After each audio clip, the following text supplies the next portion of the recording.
Kiai Haji Ahmad Mustofa Bisri, atau dikenal dengan nama Gus Mus, lahir pada tanggal 10 Agustus tahun 1944 di Rembang, Jawa Tengah dari keluarga mahasiswa. Kakeknya, Kiai Mustofa Bisri adalah seorang peneliti, begitu pula ayahnya Kiai Haji Bisri Mustofa, yang mendirikan pesantren Raudatut Talibin pada tahun 1941, adalah seorang ulama terkenal yang karismatik.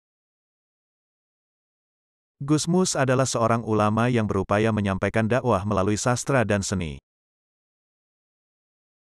Tak heran, jika kata-kata mutiara atau kata-kata bijak yang beliau sampaikan kepada masyarakat, syarat akan pesan-pesan luhur dan kosakata yang indah. Berikut ini adalah kata mutiara atau kata bijak dari Gus Mus atau Kiai Haji Ahmad Mustofa Bisri Rembang.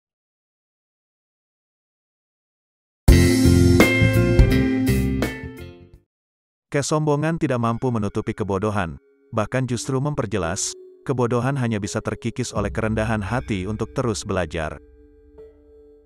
Apabila kau bergembira, perlihatkanlah kegembiraanmu, agar orang di sekitarmu ikut gembira, tapi bila berduka, jangan perlihatkan kecuali kepadanya. Allah yang Maha Pengasih dan Penyayang, hanya mengasih sayangi hamba-hambanya yang memiliki rasa belas kasihan. Perbedaan adalah hal yang fitri, maka upaya penyeragaman merupakan upaya sia-sia. Berfikir sama pentingnya dengan berzikir. Mengapa orang sering dianjurkan untuk berzikir, sedang yang berfikir sering dianggap kafir? Bila apa yang engkau harap-harapkan lambat datangnya, yakinlah bahwa Allah sedang menguji kesabaranmu. Tidak ada alasan untuk tak bersedekah kepada sesama.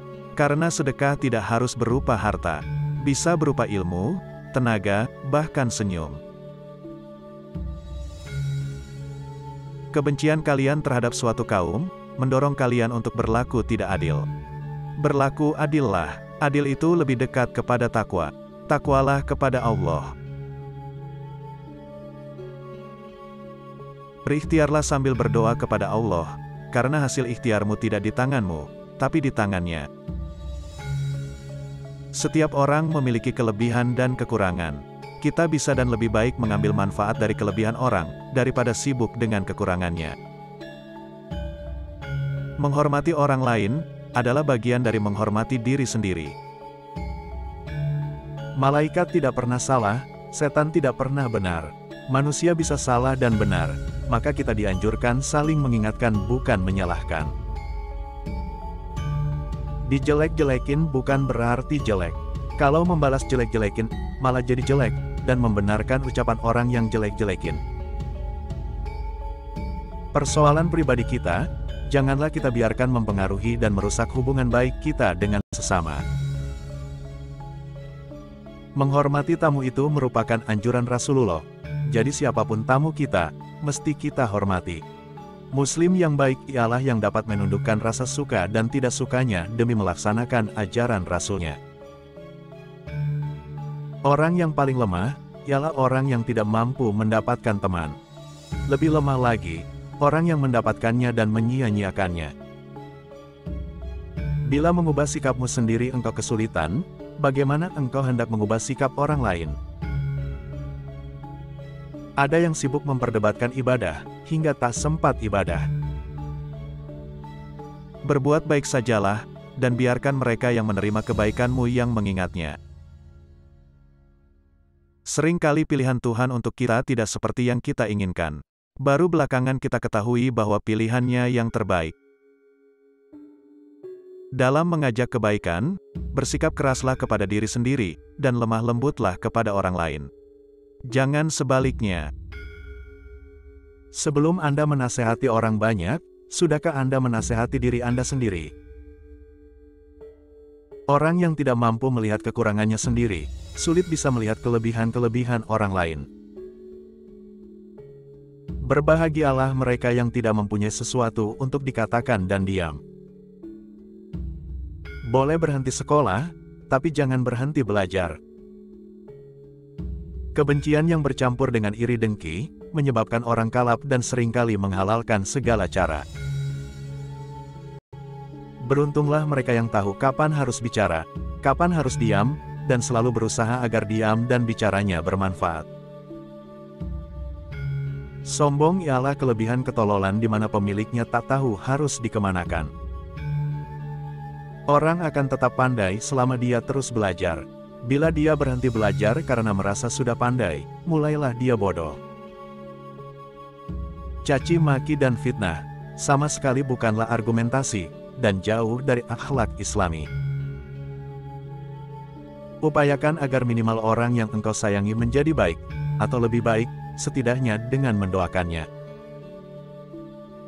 Orang baik ialah orang yang mengingat kebaikan orang kepadanya, dan melupakan kebaikan sendiri kepada orang lain. Amal makruf dan nahi munkar seharusnya disampaikan dengan cara yang makruf juga. Sering-sering memamerkan kegagahan, seringkali malah menunjukkan kekerdilan. Berusahalah membalas kebaikan orang, meski dengan sekedar berdoa baik untuknya. Tapi janganlah mengharap balasan kebaikanmu kepada orang. Seperti ujian kenaikan kelas, jika Allah menghendaki menaikkan derajat hambanya, Dia akan mengujinya. Cobaan yang berupa anugerah, tidak kalah gawatnya dibanding cobaan yang berupa penderitaan. Kerendahanmu tidak akan terangkat dengan merendahkan orang lain. Sederhana saja, jangan lakukan terhadap orang lain, apa yang kamu tak ingin orang lain melakukannya terhadapmu. Berlebihan dalam mencintai maupun membenci, bisa menghilangkan akal sehat. Bila apa yang engkau harap-harapkan lambat datangnya, yakinlah bahwa Allah sedang menguji kesabaranmu. Ikhlas adalah anugerah Allah kepada hamba yang dicintainya. Maka mendekatlah kepadanya, dan jangan berhenti memohon rahmat anugerahnya. Bila bersalaman, kau pandang orang yang kau salami sambil tersenyum, maka kau telah menanam sesuatu yang indah di hatinya. Senyum itu indah, senyum itu sehat, senyum itu sedekah.